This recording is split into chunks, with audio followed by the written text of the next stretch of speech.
Weekly market update: protect your retirement account from record-level credit card charge-offs. Lately it seems the economic news only continues to get worse.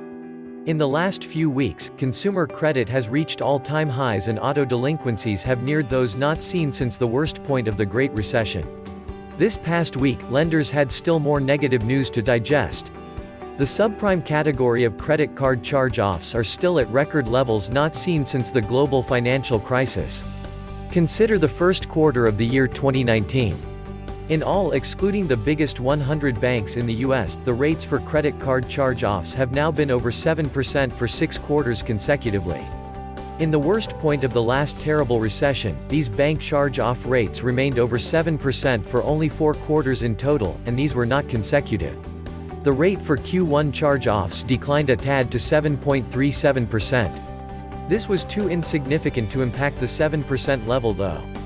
For the biggest 100 banks, the charge-off rate on credit cards increased to 3.78% per the most recent data release from the Federal Reserve. This itself is the biggest level since that seen in 2013 in the first quarter. When you count all commercial banks in total, this charge-off rate increased to 3.83%, its highest amount going back to 2012's Q4.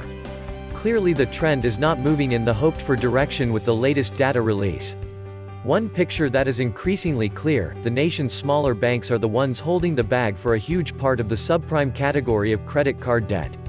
This is because these smaller banks felt compelled to go after a higher amount of risk in order to increase their credit base. It is the only way that they are able to effectively compete with the larger banks. The result is that the charge-offs and delinquency rates will be higher on the credit cards of the smaller banks. Some of the banks have decided to charge off the bad accounts in an effort to clear their books and make more bad loans. This is why the delinquency rates for banks excluding the 100 smallest have dropped to 5.43%. This came after reaching 6.2% for the third quarter. It may seem like good news, but the 5.43% delinquency rates remain historically high. In the worst days of the Great Recession, this rate peaked at 5.9%. Wolf Street explained this as, "Some smaller banks that have gone way out on the subprime limb are now getting bogged down in losses on their credit card loan books. The silver lining is that the smaller banks in America only have a relatively smaller amount of the total credit card balances. This means that the increasing delinquency rates for now do not mean there is a terrible threat to the banking system as a whole. Yet they are worrying enough to raise your concerns." Right now, Americans hold more than $1 trillion in credit card debts. The total U.S. consumer debt increased by $10.3 billion for March. This brought it to an all-time high of $4.05 trillion. This is to say that Americans are highly leveraged with debt. Increasingly, the so-called economic boom of the last decade appears to have built entirely on credit. What will occur when these credit cards reach their limits? Remember that on the last occasion that subprime credit cards' delinquency rates were so elevated, the entire economy was being ravaged by an unparalleled recession, including unemployment nearing 10%. Nowadays this is supposed to be a healthy and growing economy with almost all-time low unemployment. Is your retirement portfolio prepared from the rising credit card charge-offs? This latest charge-off data is a loud warning bell. Borrowers with riskier profiles always feel the economic pain first because of their less than stable financial situations. The problems only go up the proverbial ladder higher from here. There are a rising number of individuals who are clearly struggling to keep up with their bills, and it should get your attention. This revived U.S. economy was built up entirely on cheap money and easy credit, aka debt.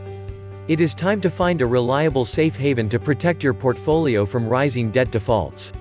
Thanks to its 3,000 years of safe haven history, gold delivers this effectively. Having your assets protected by the hedging yellow metal means that you will sleep better at night. Receive your entirely free and completely no-obligation Gold IRA rollover kit from the world's most respected and award-winning gold retirement firm by calling 1-888-997-3984. The country's top gold retirement and alternative asset company continuously strives to earn its envied reputation by providing great attention to its domestic and international customers. Their 100% free precious metals investing report will guarantee that you get all of the crucially time-sensitive information that you really must have in order to safeguard your IRA retirement assets via a prudent and partial diversification of your retirement accounts into real and tangible gold. Remember, receive your entirely free and completely no-obligation Gold IRA rollover kit from the world's most respected and award-winning gold retirement firm by calling 1-888-997-3984.